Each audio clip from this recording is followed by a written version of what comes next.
What the haters talking about?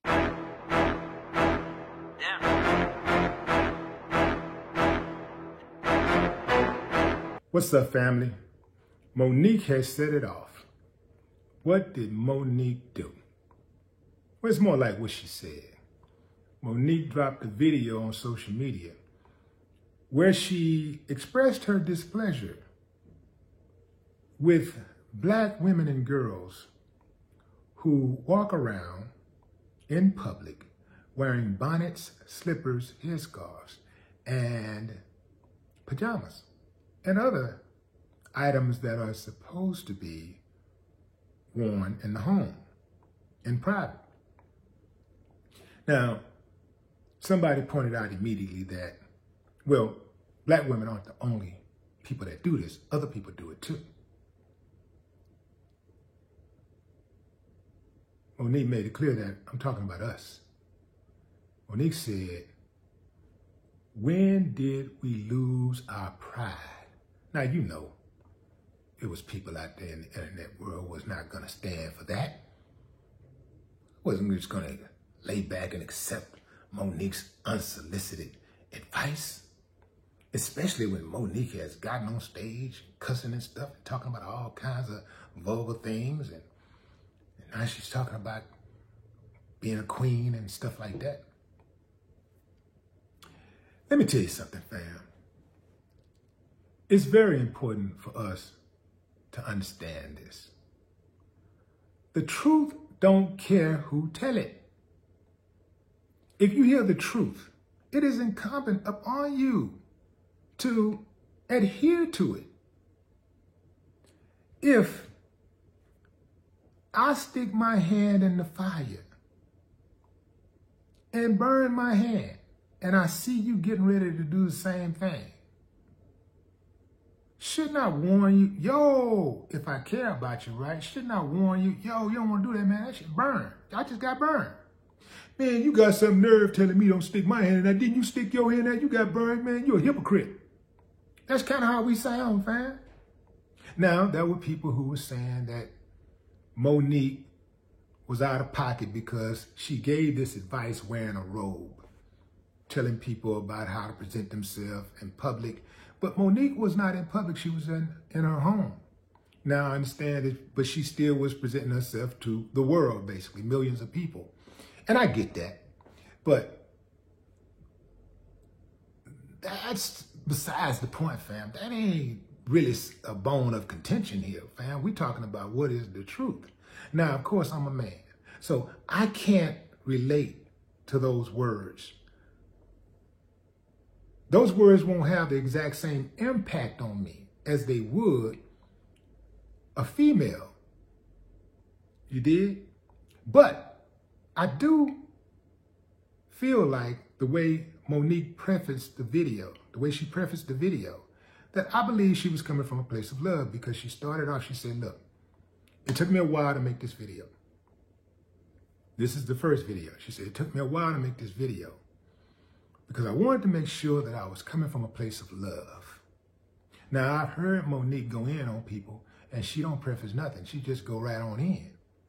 So if that's what she wanted to do, she would have done it, and because that's the type of person Monique is. So I give her the benefit of the doubt to say that, okay, she was coming from a place of love.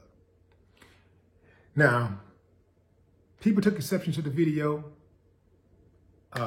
Monique was like, hey, you know, I'm calling it like I see it. What spurred all of this, it was that she said she saw a woman, she saw a lot of women in the airport as she was traveling for a gig, you know, just in various stages of dress down.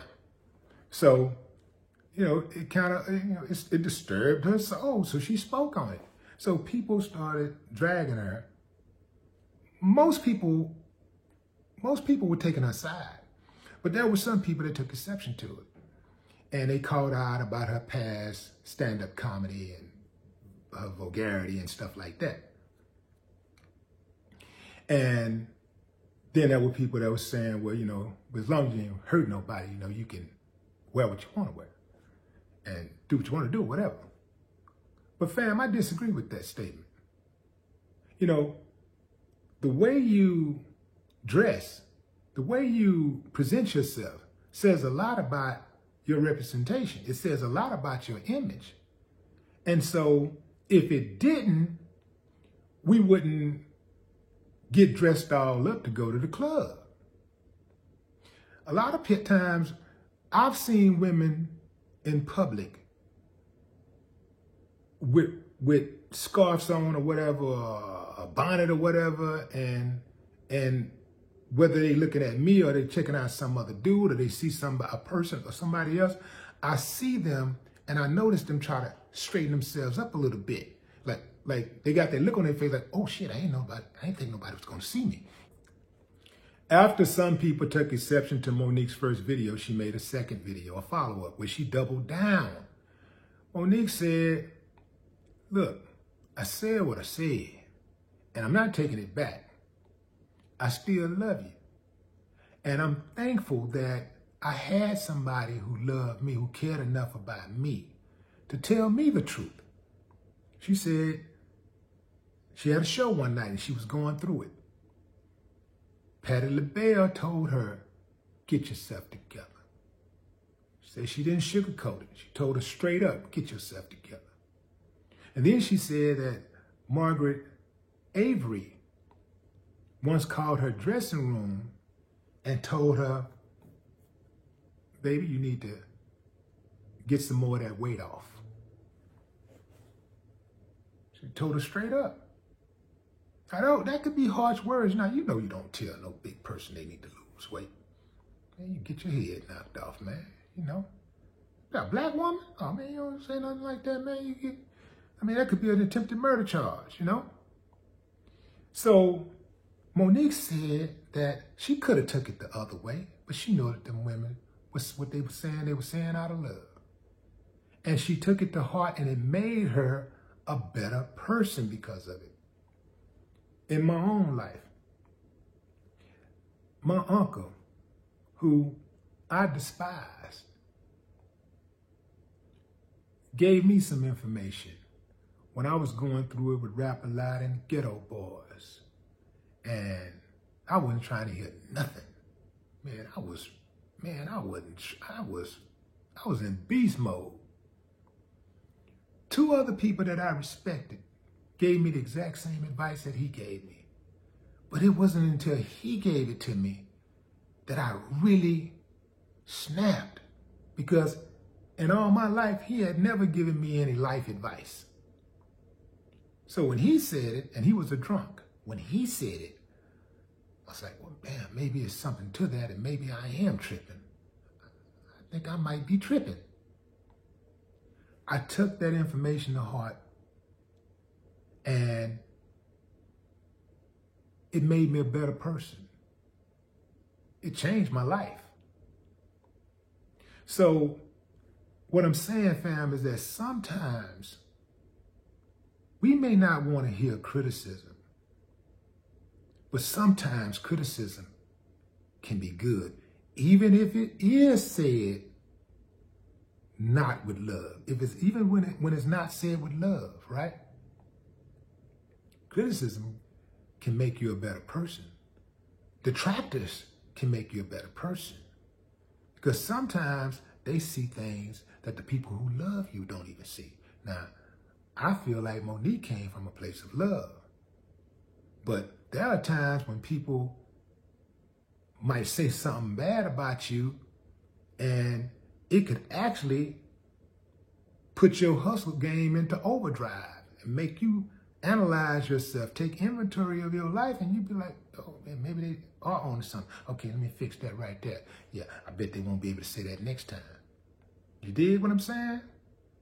So don't be so quick to reject criticism, even from your haters.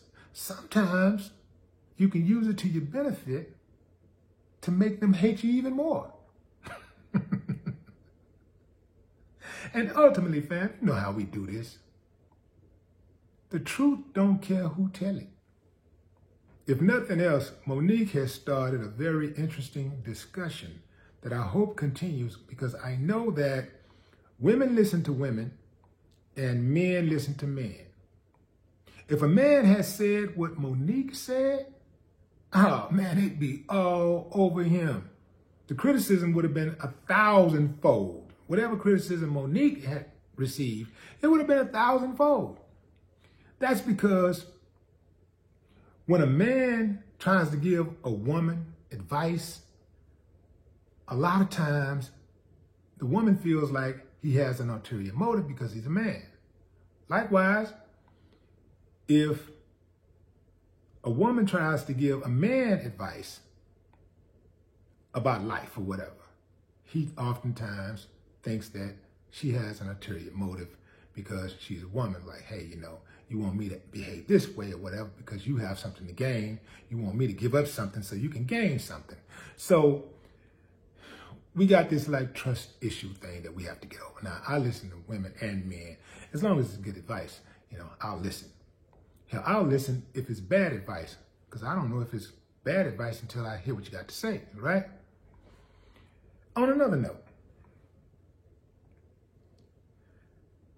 men and boys, I want to make sure that I say this out of love. How can I say this? Pull your goddamn pants up. No more talk. What the haters talking about?